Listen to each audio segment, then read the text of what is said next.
Want to print high-quality color photos using your HP printer? In this video, I'll show you the exact step-by-step settings to print the best quality color photos from your HP printer. First, make sure your HP printer has enough color ink and that you are using photo paper. For high-quality paper, load the paper correctly into the printer tray.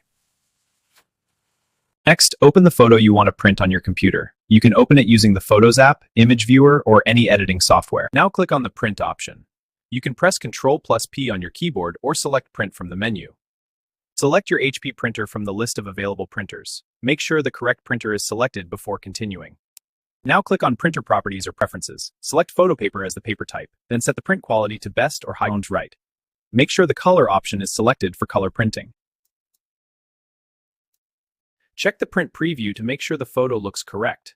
Once everything looks good, click the Print button. And that's it! Your HP printer will now print a high-quality color photo.